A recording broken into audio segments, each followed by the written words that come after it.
tunjukkan debt collector, lari cicing tunggang langgang dia. Allah, orang sekarang debt collector bukan gundurwo, kuntilanak lagi. Subhanallah. Ya, maka ikhwati fillah rahimakumullah. Ini dua kalimat jika kamu minta-minta kepada Allah, jika kamu memohonlah kepada Allah, ini subhanallah akidah yang harus melekat dalam diri kita. Iyyaka na'budu wa iyyaka nasta'in. Jangan selewengkan. Apapun kesempitan kita, kesulitan kita adukan kepada Allah Jalla wa ala. Amman yajibul mutarra idza da'ah. Siapakah yang mampu menghilangkan penderitaan yang ketika datang kepada manusia kecuali Allah Subhanahu wa taala. Wa yakshifus su'a. Siapa yang menyingkap segala macam penderitaan? Allah Jalla wa ala. Subhanallah, kita harus yakin. Yakinlah firman Allah Subhanahu wa taala dalam surat At-Talaq. Ya. Wa man yattaqillaha yaj'al lahu makhraja wa yarzuqhu min haitsu la yahtasib. Barang siapa yang bertakwa kepada Allah, Allah akan berikan baginya jalan keluar dan memberikan rezeki kepadanya dari arah yang tak terduga. Subhanallah. Ini ayat luar biasa kalau kita amalkan. Namun sebagian orang menganggap ini ayat jimat, ayat katanya apa? 1000 dinar. Ustaz pernah ke Johor tuh, Johor Baru, negeri jiran. Tiap kali makan di rumah makan ada yang 1000 dinar. Wa man yattaqillah. Tanya sana ada. Usut punya usut. Ternyata keyakinan mereka kalau kau mau rezeki rumah makanmu ini lancar, gantungkan ayat 1000 dinar. Barang siapa yang bertakwa kepada Allah, ya Allah akan berikan bagi jalan keluar dan beri rezeki dari arah tak terduga. Ini pemahaman yang menyimpang, pemahaman yang salah. Ada salah seorang kerabat saya, dahulu saya pergi ke Pacitan sana. Dia panggil saya Mas. Mas, mana kira-kira zikir-zikir bisa saya makan supaya saya mudah hidup saya ini? Ada enggak mana-mana yang di Quran itu yang mau kuamalkan nih supaya hidupku ini mudah? Saya bilang ada, ini ayatnya. Tapi ini bukan ditempel-tempel ya Mas, saya bilang. Bukan digantung-gantung, bukan dijadikan kaligrafi. Ini amalkan. Nah, ini ayatnya, saya bacakan ini ayatnya. Ini kalau Mas amalkan, pasti Allah akan berikan jalan keluar dalam kesempitan. Bahkan terkadang dalam kondisi paling tertinggi, masanya kita terjepit, ketika itulah baru datang petunjuk Allah Subhanahu wa taala. Ibrahim dibiarkan Allah ditangkap oleh Namrud, dibiarkan. Allah Subhanahu wa taala biarkan Ibrahim diikat oleh Namrud. Dibiarkan Allah Ibrahim diikat. Ya, bagaikan batu yang akan seketika dicampakkan pakai manjanik, dibiarkan Allah Subhanahu wa taala. Tak ditolak Allah, dibiarkan Allah Subhanahu wa taala. Siap-siap akan dicampakkan ke api. Api ini kayu bakarnya berbulan-bulan dikumpulkan, dinyalakan senyala-nyalanya. Ibrahim siap-siap dicampakkan, masih Allah biarkan. Tak ada mukjizat. Subhanallah. Ketika sampai di atas, tak juga datang mukjizat. Jibril yang datang. Ibrahim, perlu bantuan saya? Amma ilaika fala. Kepadamu saya tak butuh. Amma ila rabbika fana'am. Kepada Tuhanmu saya butuh. Subhanallah. Padahal ini kondisi sangat terjepit. Jibril itu kita tahu dia kuat. Negeri kaum Lut dia angkat sebentar saja, naikkan ke atas langit, dibalikkan, dijatuhkan ke bawah, habis. Kata Ibrahim, ilaikalah, padamu tidak, kepada Tuhanmu ya. Betapa tingginya akidah Ibrahim al-Khalil. Itu Jibril itu bisa membantu, bisa. Boleh, tapi dia tak mau kepada Jibril. Luar biasa. Jadi masuk ke api, masuklah. Hasbunallah wa ni'mal wakil, itu yang dia katakan. Ya, ini yang dikatakan oleh Ibrahim ketika masuk ke api. Hasbunallah wa ni'mal wakil. Masuk dalam api. Allah Subhanahu wa taala bantu. Iya. Faqulna ya naru kuni bardan wa salaman ala Ibrahim. Api, dinginlah dan jadilah keselamatan bagi Ibrahim. Karena kalau dingin saja enggak selamat, mati kita dalam kulkas. Dingin juga mati kita, beku. Dingin dan keselamatan. Mereka sudah bertepuk tangan. Habis Ibrahim membakar berhala kita, habis semua tuh api. Subhanallah. Ibrahim keluar dengan selamat walafiat, sehat. Pusing Raja Namrud, mau diapakan Ibrahim ini? Diusir. Berangkat tinggalkan Namrud. Dia tinggalkan Irak, berangkat lagi terus berjalan sampai ke Palestina sana. Subhanallah. Inilah kuatnya Ibrahim al-Khalil. Inilah keimanan Ibrahim al-Khalil. Ya, kepada Allah Subhanahu wa taala. Begitu juga Nabi Muhammad ketika datang Al-Ahzab, 10.000 pasukan yang akan menghabisi kaum muslimin di kota Madinah. Ya, Nabi mengatakan hasbunallahu wa ni'mal wakil. Ya. Adapun orang munafik, mereka tak yakin. Mereka berkata Muhammad itu berbual kepada kalian, dijanjikannya kalian nanti akan memiliki istana Kisra, istana Romawi yang sekarang mau buang air ke setengah mati ketakutan, musuh di mana-mana. Itu orang munafik. Orang mukmin, mereka yakin pasti perkataan Nabi itu benar. Shadaqallahu wa rasuluhu, Allah benar, Rasulnya benar. Ketika mereka sedang menggali parit besar, ada batu yang tak bisa ditaklukkan. Nabi pukul pakai gadram, memancar cahaya. Kata Nabi, Allahu Akbar, kulihat dari sini, Kisra akan menjadi milik kalian singgasananya. Allahu Akbar. Sahabat percaya? Percaya. Munafik percaya? Tidak percaya. Dan Allah akan wujudkan, benar. Akhirnya digiring semua singgasana Persia, kerajaannya, semua digiring ke kota Madinah. Pada masa Umar bin Khattab radhiyallahu anhu. Ini akidah ikhwati fillah rahimakumullah. Jangan bergantung kepada makhluk, jangan minta kepada makhluk, minta kepada Allah, bergantung kepada Allah Jalla wa ala. Dialah segala sesuatu yang di tangannya segala macam perkara. Subhanallah. Hilangkan ketergantungan kepada manusia. Banyak-banyak evaluasi diri kita. Kita ingin dirikan masjid, ingin buat pondok tahfiz, semua mau kita buat. Jangan gantungkan kepada makhluk, jangan gantungkan sama pejabat, jangan gantungkan sama orang kaya, gantungkan kepada Allah Jalla wa'ala. Dengar? Dengar antum semua? Sudah jelas? Pasti Allah akan bantu. Yakin. Ya. Subhanallah. Jangan sepelekan orang-orang yang nampaknya susah. Ada orang-orang itu memang penampilannya susah, memang benar-benar susah dia. Mungkin bajunya cuma punya 2 baju helai, tapi kalau dia angkat tangan ke atas seperti begini, Allah kabulkan doanya. Ini yang mengerikan. Kata Nabi, rubba dzutim raini. Kadang-kadang ada orang bekal cuma baju 2. La yu'bahu bih, tak dipedulikan orang. Kalau melamar ngetok pintu rumah orang, ditolak lamarannya. Kau mau melamar, apa modalmu? Jalan kaki kau datang. Berapa gajimu? Di mana kau kerja? Subhanallah, ditolak, disepelekan. Ya, kalau andai kata di majelis tak datang, tak dicari orang. Orang tak peduli dengan dia, ngapain dicari? Tapi kata Rasulullah, idza aqsama 'ala Allah la abarra. Kalau dia bersumpah dengan nama Allah, Allah kabulkan sumpahnya. Subhanallah. Barra bin Azib itu bukan kaya raya dia, tapi berbahaya kalau dia angkat tangannya ke atas. Kalau dia berkata Khalifah, Khalid berkata, Barra, angkat tanganmu, minta kepada Tuhanmu. Bahayalah itu dah. Subhanallah. Ada orang-orang yang manusia merendahkan, manusia menyepelekan, tapi manjur. Kenapa kuatnya hubungannya kepada Allah Subhanahu wa taala? Dia tak kenal dengan pejabat, tak kenal dengan aparat, tak kenal dengan konglomerat, tapi dia mengenal Allah, Allah mengenalnya. Ini payah. Subhanallah. Lihat bagaimana siapa?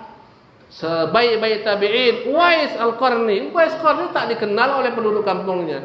Tinggal di kota kecil di Yaman, bahkan di perkampungan di Yaman. Di negeri Yaman dia dilempari anak-anak, dikata-katai, dicemooh anak-anak. Baktinya luar biasa kepada ibunya. Bahkan dia gendong ibunya pergi haji dari Yaman ke Mekah. Ingin jumpa Nabi, tak jumpa karena Nabi telah wafat sallallahu alaihi wasallam. Apa kata Nabi kepada Umar? Nanti akan datang utusan dari Yaman. Kau cari seorang bernama Uwais dari kabilah Qaran. Ya, cari dia. Kalau jumpa Umar, minta doanya manjur. Dia berbakti kepada orang tuanya. Dia punya tanda. Dahulu kena penyakit sofa. Dengan doanya sembuh penyakitnya. Tinggal satu benggolan uang. Itulah yang tersisa. Minta doanya, doanya manjur. Orang kenal dengan dia aman? Tak kenal. Subhanallah. Datang utusan-utusan dari Yaman, selalu Umar bertanya, afikum Uwais? Ada enggak di sini Uwais? Mereka tak tahu. Suatu ketika ada anak pamannya tahu. Ya, Amir, saya kenal Uwais, itu sepupu saya. Ada apa dengan Uwais? Kok sampai Anda mengenalnya? Subhanallah. Uwais itu tempat kami dilempari anak-anak. Dicemooh. Subhanallah. Kata Umar, ya, Uwais ini Nabi pesankan kepada saya, kalau berjumpa dia minta doanya, doanya manjur. Subhanallah. Berubahlah pandangannya kepada Uwais. Ya. Ketika dia pulang, heboh. Uwais begini-begini. Masyarakat heboh. Langsung Uwais pindah tempat, tinggalkan dia kampung semua. Subhanallah. Takut dia dengan popularitas, takut dia terkenal, takut disanjung manusia, cabut tinggalkannya semuanya. Subhanallah. Datang kepada Umar suatu saat, berjumpa Umar, kata Umar, ya Uwais, kau mau aku kirimkan surat ini kepada gubernurku sana di Basra, engkau pergi ke sana, kau diperlakukan istimewa. Kata Uwais, tidak, ya Muhammad, saya lebih senang la anakuna fi dhabra'in nasi ahabbu ilayya, saya lebih senang berada di tengah-tengah manusia, orang tak mengenal saya. Uwais Al-Qarni, karena kuatnya iyyaka na'budu wa iyyaka nasta'in. Ya, kemudian berikutnya, ya setengah 12 ya. Tak terasa. Pantas hanya terasa kok ini kali. Haus terus. Semuanya panjang udah. Iya, subhanallah. Bahaya ini memang. Ya, kalimat berikutnya, kalimat mengajarkan kita agar beriman dengan takdir. Kata Nabi sallallahu alaihi wasallam, ketahuilah wahai anak, sekiranya semua manusia sepakat ingin memberikan kepadamu sesuatu manfaat, ingin mengangkatmu menjadi pejabat, ingin memberikan kepadamu harta agar kau menjadi konglomerat, tidak lagi melarat, niscaya tidak akan terwujud jika Allah tidak pernah izinkan. Jadi akidah yang memuliakan kita itu Allah, bukan manusia. Yang menghinakan kita juga Allah, bukan manusia. Kau tak usah takut kehinaan dari manusia. Yang kau takuti bagaimana Allah menghinakanmu. Banyak orang hidupnya mencari ridha manusia, takut dengan manusia, ya, sehingga tak berani mengatakan kebenaran, menyuarakan kebenaran. Dia khawatir akan disingkirkan manusia, dicampakkan manusia, dibuang manusia, sehingga dia mencari ridha manusia selalu. Hidupnya untuk mencari ridha manusia. Subhanallah. Padahal mencari ridha manusia, kata Imam Syafi'i, irda'un nasi ghayatun la tudrak. Mencari ridha manusia, tujuan yang tak akan pernah tercapai. Hari ini kau berhasil membuat dia ridha, besok dia murka kepadamu. Ya, subhanallah. Maka kita wajib beriman dengan takdir. Yang memuliakan manusia itu Allah, yang menghinakan manusia Allah Subhanahu wa taala. Sekiranya semua manusia sepakat ingin memberikan kepadamu manfaat, tidak akan terjadi kalau Allah tidak kehendaki. Sebaliknya, kalau semua manusia sepakat pula ingin mendatangkan untukmu kemudaratan, kehinaan, bahaya, penderitaan, penyakit, macam-macam, ya, tidak akan mampu mereka lakukan kecuali jika telah Allah Subhanahu wa taala tentukan bagimu, takdirkan untukmu. Nikmatnya beriman dengan takdir luar biasa. Subhanallah. Seorang mukmin yang yakin dengan Allah, Allah Maha Pengasih, Maha Penyayang, ya, akan senantiasa dia berjalan dengan penuh kepasrahan, bergantung kepada Allah. Dia hanya mengatakan, qul lan yusibana illa ma kataballahu lana. Katakan Muhammad, tidak akan menimpa kita apapun juga kecuali apa yang telah Allah tentukan kepada kita. Ada corona datang. Sini ada yang kena corona? Ada. Semua sudah takdir Allah SWT. Ada yang kena corona mati? Ada? Ada. Ada yang kena corona tak mati? Ada? Ada. Ada yang tak kena corona? Ada? Ada. Subhanallah. Orang pakai masker 7 lapis. Subhanallah. Selapis tak cukup, 2, 3, 5 lapis, 6 lapis, 7 lapis masker, kurang, tambah lagi pakai apa namanya itu? Hah? Ya, apa namanya itu? Subhanallah. Mana-mana pakai sarung tangan semua, kalau bisa kantong plastik semua membalut dia, di packing sekalian. Takut dengan corona. Kena juga. Ya, maksud Ustaz bukan kita bermudah-mudahan. Udahlah Ustaz, kalau gitu udahan. Enggak. Takdir itu sudah Allah tentukan. Innal hadara la yunji minal qadar. Waspada tak guna kalau sudah Allah takdirkan. Kita memang disuruh mengambil sebab, ikhtiar, tapi ketentuan takdir Allah itulah yang akan menentukan segala-galanya. Kita harus berusaha maksimal, sempurna berusaha mengambil sebab. Tapi semuanya kita yakini telah diatur oleh Allah Subhanahu wa taala. Andai kata tak sesuai harapan, itulah yang ketentuan Allah Subhanahu wa taala, di baliknya ada kebaikan. Jangan katakan seandainya aku buat seperti ini, niscaya seperti ini. Subhanallah. Ya, inilah yang diajarkan Rasulullah SAW kepada Abdullah bin Abbas. Apa kata Rasulullah? Rufi'atil aqlam. Pena itu semua telah terangkat. Maksudnya apa? Pena takdir tak ada lagi yang baru, semuanya sudah selesai dituliskan. Ibaratnya pena sudah diangkat, wajaffatis suhuf. Lembaran takdir telah mengering, tintanya tak bisa lagi berubah. Begitulah ketentuan takdir.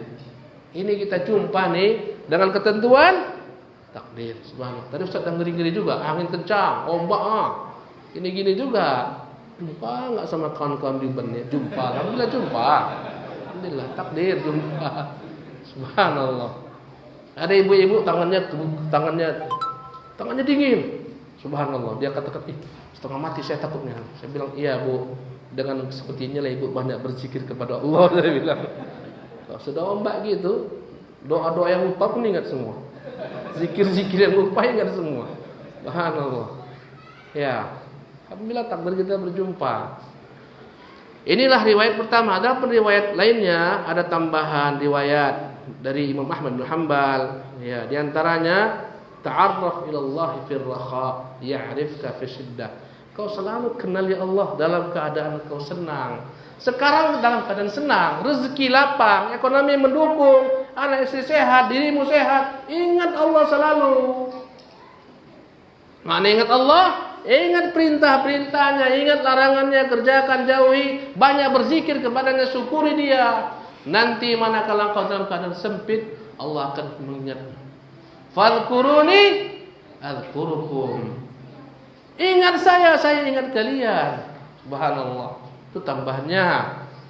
Ya, kemudian tambahan lainnya, wa alam anna an-nasra ma'as sabri. Ketahuilah bahwasanya kemenangan itu di dunia maupun di akhirat akan ada dengan kesabaran. Sabar inilah namanya istiqamah. Selama kau sabar mengerjakan perintah, sabar menjauhi larangan, sabar ketika kena musibah, engkau akan berjaya, beruntung dunia akhirat.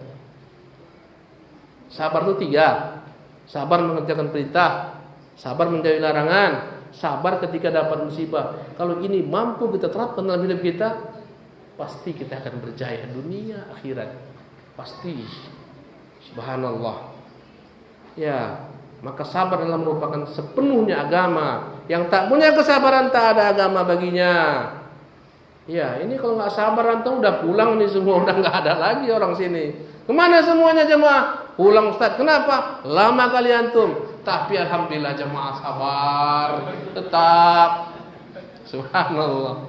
Inilah kesabaran, insyaallah akan mendatangkan buah dalam hidup kita. Tetap sabar seperti ini jemaah. Jangan antum ketika ada ustaz dari luar baru datang kajian. Nanti kalau ustaz pergi kajian lokal, alah ustaz lokal nggak sabar, bahaya. Bahaya nih ustaz. Tandai muka orang ini semua ustaz. Absen ini semua. Kadang-kadang jamaah itu ustaz tuh kayak artis.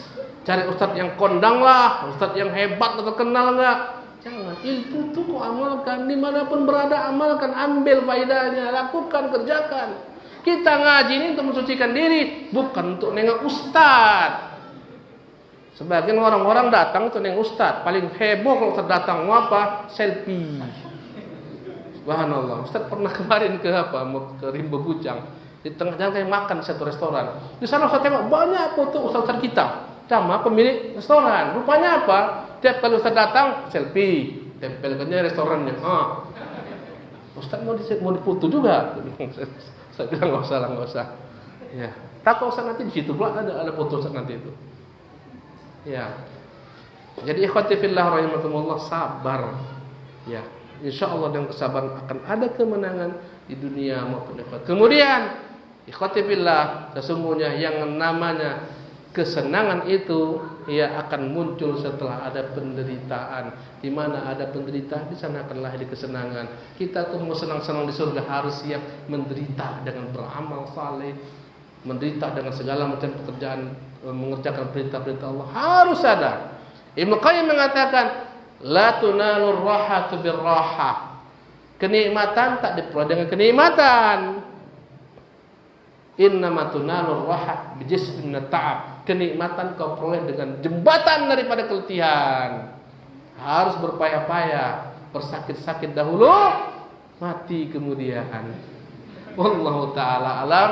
Ini yang Ustaz dapat sampaikan. Subhanakallah bihamdik.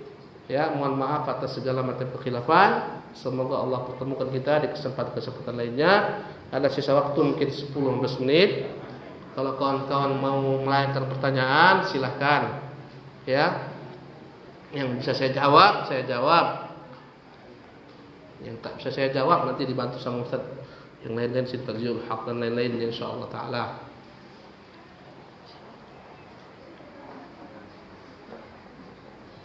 Ya, silahkan ibu-ibu tulis pakai tulisan. Ikhwan-ikhwan buat tulisan. Enggak biasa antum nulis.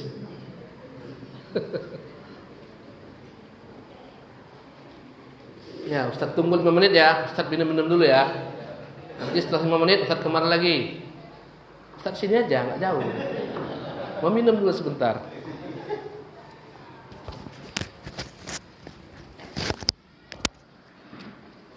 Burhum ya juma'al awraq.